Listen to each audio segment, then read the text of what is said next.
और वाणी और मन अब जैसे आप चलाना चाहो, मैं आपका हूं।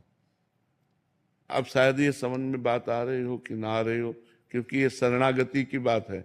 जो मैं है वो तो मैं आपका हूं, लेकिन मेरा मन, मेरा तन, मेरी वाणी ये आप में समर्पित हो जाए, आपके अनुकूल चले, ये आप कृपा कीजिए। तो कभी तो थोड़ा भजन होता है, कभी बहुत भजन होता है, कभी भजन में मन लगता है, कभी विषयों में मन लगता है, लेकिन मैं हूं कौन ये तो पता है ना। मैं भगवान का हूं, भगवान मेरे हैं, मैं तो बिका हुआ हूं। तो बिका हुआ तो कभी बाजार में जाता है सामान लेने, कभी मंदिर में जाता है, तो उसका बाजार जाना, उसका मंदिर जाना, दोनों भजन है।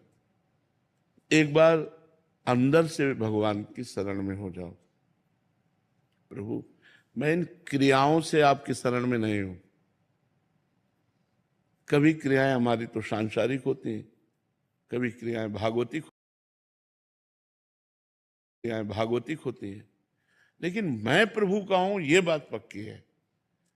क्रियाएं कभी शुभ हो जाती है, कभी अशुभ हो जाती है, लेकिन मैं प्रभु का हूं। इन क्रियाओं के शुभ अशुभ से मैं प्रभु का हूं, इसमें कोई अंतर नहीं पड़ेगा।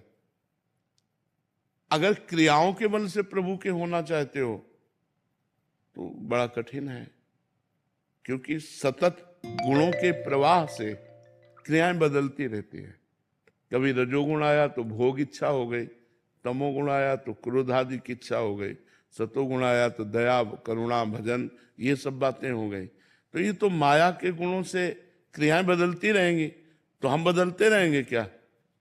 नहीं, क्रियाएं बदल सकती लेकिन हम नहीं बदल सकते। हम प्रभु के हैं, हम प्रभु के हैं, ये पक्की बात है। पक्का? पहले स्वीकार करो ये बात, मैं प्रभु का हूं, ये बात पक्की है।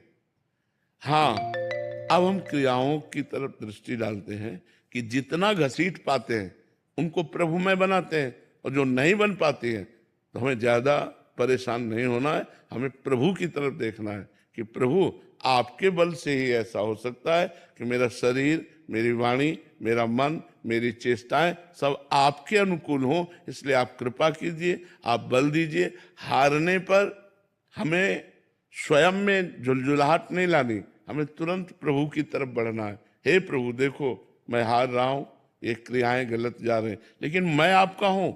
गलत जगह खड़ा हूं लेकिन मैं आपका हूं। तो मैं पहले स्वीकार कर लिया कि भगवान का हूं, अब गलत हो रहा है मेरे से, पर मैं भगवान का हूं।